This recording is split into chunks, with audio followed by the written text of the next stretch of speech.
My dad is trying to force me to take my bratty stepsister on vacation with me, and he thinks I'm bluffing that I'm never going to speak to him again, so bye bye dad.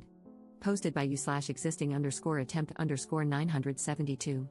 I, 17F, am graduating, and my friends and I have already planned a trip to a cabin for the summer before we start college. I have been babysitting since I was 13, so I have saved up a considerable amount of money. When I was 15, my dad remarried about a year and a half after my mom passed away. My dad's wife had a 13-year-old daughter, and as soon as we moved in together, they started pushing her off on me and forcing us to do everything together. I don't like my stepsister. She's always throwing tantrums if she doesn't get what she wants. She's spoiled to the point that, at my 16th birthday, she got her own special cake so she wouldn't feel left out. She also blew out the candles on my cake, and when I complained, my dad told me, "It's time to grow up, being a sister is about sharing things." I told him I didn't have a sister, and I guess she overheard because she went on a rampage. The party was ruined. I distanced myself from them more after that. I'm forced to either take her with me to places or stay home with her if I can't take her, or if my dad or his wife can't watch her or don't want to deal with her. Imagine everything I said she does with my dad and his wife, but directed at a 15-17-year-old me. I was forced to take her bowling with me, and she wouldn't stop trying to dig her hands into the part where the balls come out, and she even tried running down the lane. I had to take her home, and my night was ruined.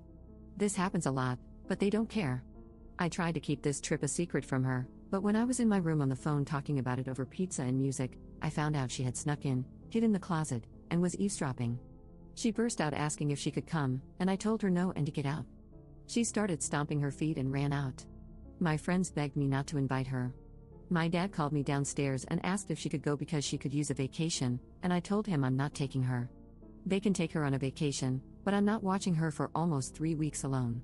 My dad's wife called me selfish and said that since my dad was paying for a portion of the trip, if Lily doesn't go, then I don't get to go. I told her she doesn't get a say in any of this, she's not my mom, and to stop forcing her child on me when she's the one who created what Lily is. Lily started yelling at me about not being a good big sister and not wanting to spend time with her.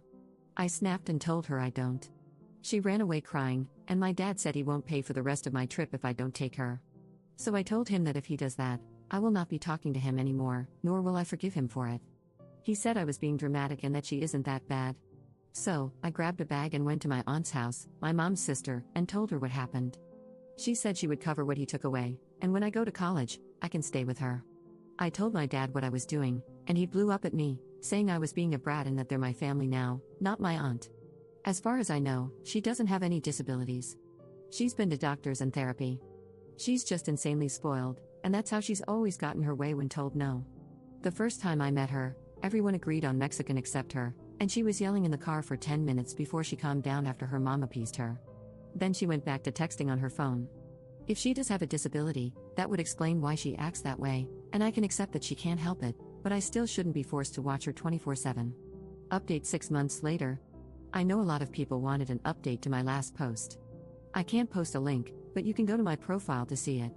The trip happened, and I did not end up taking her, just like I said I wouldn't. From the time I posted that until I left, the household was very tense and awkward. I wasn't speaking to any of them. The only person I had to confide in was my aunt, and I'm so grateful for her. My dad still thought I was going to bring her on the trip, and I kept telling him that I wasn't watching her and she wasn't coming with me. The morning of the trip, we left at around 6, and by the time he called me, I was already about 5 hours away, so he couldn't do anything. When I got back, there was a lot of yelling and crying from me, my dad, and his wife. She said I left them in a tough position and they had to stay home because they couldn't find anyone to watch Lily. My dad and I had a serious talk for hours, and he agreed that maybe we need to separate to work on our relationship, which hurt me because I would have liked him to say I could stay in my own home while we worked on it. But I ended up going to my aunt's house with no issues. My dad and I started family therapy, just the two of us. His wife was pretty upset that he was actually listening to me and seeing where I was coming from. Just when we were making progress and building a better relationship, I came over for dinner, and my dad asked if we could integrate his wife and Lily into therapy. I told him I had no interest in having a relationship with them. She called me a selfish CNT and said I needed to be grateful that she let me stay with them after she moved in. I waited for my dad to correct her, but he stayed silent, so I left and haven't talked to him in almost a month. He keeps showing me that he won't be on my side. To wrap things up, the cabin trip was so much fun. I've never felt so free from a burden. The trip was in June, and we ended up staying for almost a month because we extended it. While I was packing for school, my dad came to visit, but his wife called, and he had to lie about where he was because she doesn't want him to see me. So I told him we don't need to have contact right now or continue therapy since it's clear which part of his family he cares about more. I don't know what's going to happen with my dad, and right now, I don't care. I'm focused on school and studying to become a nurse. I don't want any negativity to ruin this experience, but I'd be lying if I said it doesn't hurt not to have a parent to share this with. My aunt says she's my surrogate mom and that I can share all my worries and successes with her. I am currently in my first week of college, and the amount of freedom I feel here is so new. I'm a little overwhelmed, but I've joined an honors club and a creative writing/book club, and the friends I've made are amazing. I'm living on campus, and I've never been better mentally. I'm also in separate therapy to deal with my mom's death since my dad never offered that to me.